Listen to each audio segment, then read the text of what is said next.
Faire un raid de 800 km en solo dans le désert, c'est comme participer à un grand jeu de stratégie. D'abord, il y a les paramètres de départ.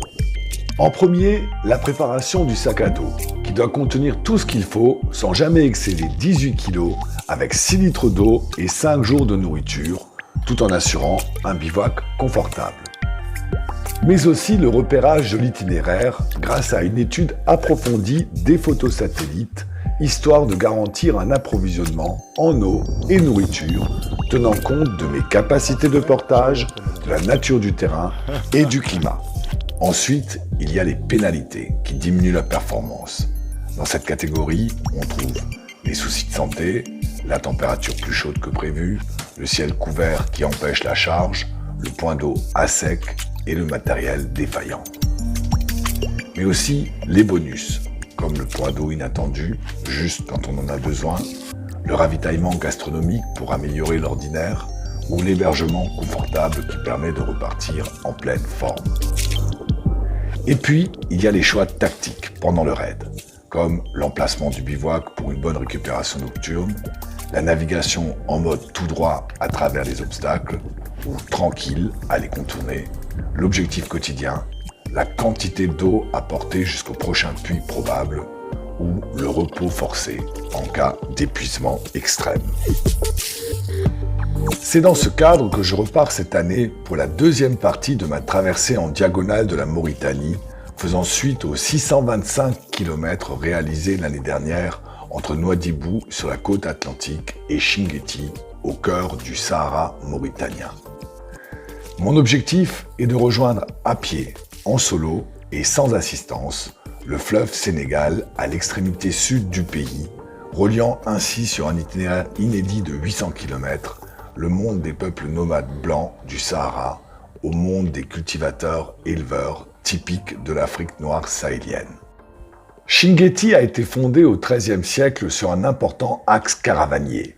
La ville compte aujourd'hui 5000 habitants, répartis entre la nouvelle ville et de l'autre côté de l'Oued, l'ancienne qui lutte contre l'envahissement du sable. Je pars avec un sac de moins de 15 kg, contenant 5 jours de nourriture et un peu d'eau. Mon premier objectif est de rejoindre la route de Tidjikja en contournant un important massif dunaire. Sur le chemin, j'ai un rendez-vous un peu particulier à honorer dans 3 jours pour le soir de Noël à un endroit appelé la caverne de la haute montagne. La température est idéale.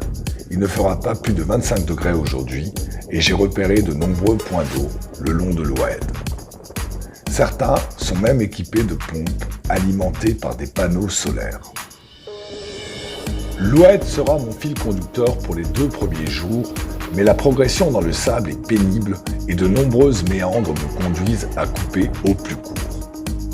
Le premier soir, alors que je suis parti au petit jour, je finis par rejoindre au coucher du soleil un groupe d'arbres dans le lit de l'Oued, histoire d'avoir un bivouac acceptable. J'ai fait 25 km de hors-piste et je suis bien fatigué à l'arrivée. C'est net. Une année de Covid et de confinement ne m'ont pas préparé à commencer mon raid par des étapes marathon. Aujourd'hui, je vise le hameau de Tomiat, dernier point d'eau avéré vers la caverne préhistorique où je compte demain soir passer mon réveillon de Noël. L'Oued n'est pas loin, avec ses puits, ses campements, ses troupeaux et même une grosse plantation.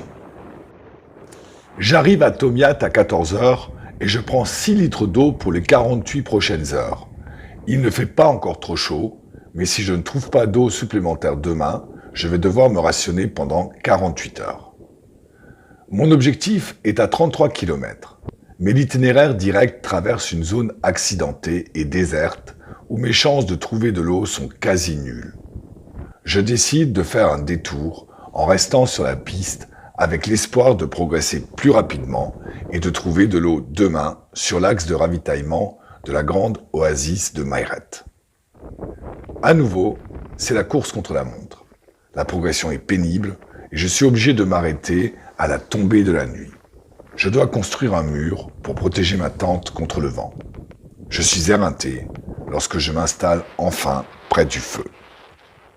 Ça fait 2 jours que je suis parti et j'ai déjà fait 53 km. Je fais la course parce que je veux absolument être demain soir pour le 24 décembre, pour le soir de Noël, à la grotte que j'ai trouvée avec mon copain Nicolas il y a maintenant 13 ans. Nicolas a été mon compagnon d'aventure dans les années 90 et nous a quittés cette année suite à un méchant cancer. En 2007, nous avions découvert dans le coin une caverne préhistorique que les locaux appellent la grotte de la haute montagne. Je tiens à lui rendre hommage avec ce pèlerinage, en y passant le réveillon de Noël. Il me reste 4 litres d'eau, c'est suffisant jusqu'à demain midi, mais pas confortable. Mon choix a été judicieux. Après 1 heure de progression, je découvre une citerne souple à 100 mètres de la piste de Mayrette, où je peux faire le plein d'eau et laver mes sous-vêtements. Grâce à cette citerne, je n'aurai pas besoin de me rationner ce soir. Je peux maintenant quitter la piste pour trouver un passage vers la caverne de la haute montagne, à 20 km d'ici. Pour cela, il me faut descendre une falaise abrupte de 90 mètres et remonter sur un plateau 180 mètres plus haut. Je trouve mon passage pour descendre grâce à la carte topographique de mon téléphone qui me permet de repérer là où la pente est la moins raide. Encore quelques kilomètres dans la vallée avant d'attaquer la partie escalade. Je me souviens que c'est raide et j'espère que j'ai choisi le bon point de passage pour la grimpette sur le plateau. Le paysage est trompeur. Il me faut encore passer quelques dunes et raidillons avant d'attaquer la montée. Dès l'arrivée dans le pierrier, le vent s'arrête et la chaleur monte brutalement. La zone est accidentée, mais ne présente pas de difficultés techniques, sous réserve de progresser lentement avec les 16 kilos que pèse mon sac actuellement. Monter dans les cailloux comme ça, quand on a déjà 20 km dans les pattes depuis ce matin, il est 15 h là. Arrivé en haut, je suis plus qu'à 5 km de mon objectif. À 16 heures, le pierrier s'arrête progressivement et j'arrive enfin sur le plateau. La caverne n'est plus qu'à quelques kilomètres. J'espère que j'ai bien enregistré la position GPS il y a 13 ans. Arrivé sur place, je ne reconnais pas l'endroit. Je pense abandonner mes recherches lorsque je repère quelques centaines de mètres plus loin la forme caractéristique de la caverne qui avait attiré notre regard en 2007. Il n'y a plus qu'à rentrer pour voir s'il y a bien des peintures rupestres. Eh oui, c'est là. Bingo, c'est bien la grotte que je recherchais. J'y retrouve les peintures exécutées entre 3000 et 1000 avant Jésus-Christ, à l'époque du bronze final, lorsque le Sahara était plus humide et que la zone était encore giboyeuse. Et tant qu'à faire, c'est là que je vais passer Noël. Parfait pour le bivouac. Oh putain, trop bien. Oh là là. Je suis vanné. Je transporte avec moi une photo de Nicolas et une pochette plastifiée pour fabriquer un petit hôtel qui résistera au temps et je m'attelle avec émotion à écrire un mot d'adieu à celui qui a partagé mes plus belles aventures dans les Alpes lorsque nous étions étudiants, dans l'Himalaya indien à 25 ans et depuis 15 ans au Maroc et en Mauritanie. Mais notre voyage s'arrête là. Je me console en me disant que c'est exactement le genre de vue qu'adorait Nicolas. Nos ancêtres savaient bien choisir leurs habitations. À la grande tristesse fait place un moment de joie d'avoir retrouvé cet endroit magique pour y passer Noël. Je m'installe dans la caverne, bien décidé à ne pas me laisser abattre. Le plafond est bas, mais la grotte est assez spacieuse pour y abriter une famille nombreuse de Cro-Magnons. Elle est abritée du vent et toute la journée du soleil, à l'exception des matins et des soirs où Nicolas pourra profiter de magnifiques levées et couchers de soleil. Je suis arrivé pour le soir de Noël, maintenant tout va bien. Je suis content de passer la soirée ici et j'ai décidé que demain je prendrai du repos à Mayrette où j'arriverai avant midi. Putain, c'est trop bien! Ah, la lune!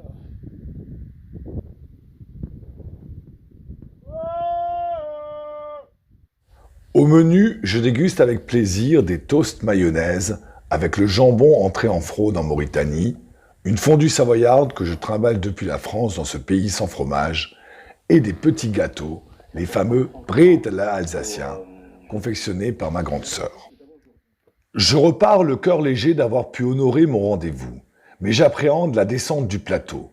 Je suis fatigué et j'ai hâte d'arriver à Mret, où je suis sûr de trouver une auberge et un bon ravitaillement. J'avance précautionneusement. J'ai choisi le meilleur itinéraire de descente, mais il faut rester extrêmement prudent. Une chute qui m'isolerait dans ce ravin, sans réseau téléphonique, serait dramatique. Bon, j'ai quand même réussi à me casser la gueule une fois. Et ça, j'aime pas du tout, je suis pas fier de moi. L'incident est dû à la fatigue d'avoir réalisé 80 km en 3 jours. Je savais que c'était ma limite pour un début de raid, mais j'ai sous-estimé le danger d'être fatigué. Je me promets d'accorder plus d'importance à ce facteur à l'avenir. Dès mon arrivée sur les hauteurs de Mret, je rencontre un hôtelier qui m'ouvre le chemin jusqu'à son auberge, où j'arrive à point pour déjeuner. Je passe le reste de la journée à faire lessive, douche, ravitaillement et réparation de mon matériel. Notamment de mon matelas qui n'attendait qu'une grosse citerne comme celle que l'on trouve dans toutes les oasis pour révéler où est sa fuite. Isselmou, mon hôte, me fait part de ses soucis liés à l'absence de touristes. C'est très faible. Mais c'est pas comme les années passées parce qu'il était plein ici. Je profite de ma balade du soir pour reconnaître de loin la suite de mon voyage de 2 jours qui me forcera à faire une étape de 32 km sans point d'eau et de 2 jours d'hors-piste pour rejoindre le goudron de Tijikja. Je quitte aujourd'hui la partie de la Mauritanie que je connaissais déjà. À partir de maintenant, je pars dans l'inconnu. Un dernier village pour prendre de l'eau avant de m'enfoncer dans la zone déserte. Je vais plus ou moins suivre le tracé d'une vieille piste peu ou pas empruntée pour rejoindre demain vers midi un point d'eau très probable que j'ai repéré sur ma cartographie. Il commence à faire plus chaud. Je marche torse nu et mon sac fait 18 kilos. J'arrive quand même à faire 25 km lorsque je m'installe exténué exactement à l'endroit que je m'étais fixé comme objectif en partant le matin. Aujourd'hui, il faut que je prenne des forces. J'ai une trentaine de kilomètres à faire dans du sable et de la caillasse pour rejoindre le goudron à 10 minutes. Je fais le choix de couper plutôt que de suivre la route qui contourne les obstacles. Il n'y a plus de vent. La température est désormais de plus de 30 degrés. Je trouve plus confortable de marcher avec une casquette, mais je souffre du poids du sac. Comme le ciel est couvert depuis plusieurs jours, mon panneau solaire n'arrive plus à produire l'électricité que je consomme. C'est pourquoi je veux arriver à Timini ce soir, pour y passer la nuit et recharger toute mon électronique. Je tombe droit sur le point d'eau à midi, comme prévu, et y arrive en même temps que 2 adolescents. Tiens, Yelma. Ça va? De rien. L'après-midi est longue, le terrain super accidenté. Impossible de couper directement sur le village, je suis obligé de faire un détour laborieux pour rejoindre le goudron qui m'emmène enfin à Timinit où je trouve à me loger, recharger mes batteries et de quoi faire un ravitaillement très sommaire. C'est l'heure de la prière et on va manger vers 20h, 20h30. Donc ce soir c'est couscous, sardines. La qualité du repas est à l'image de la pauvreté de l'endroit.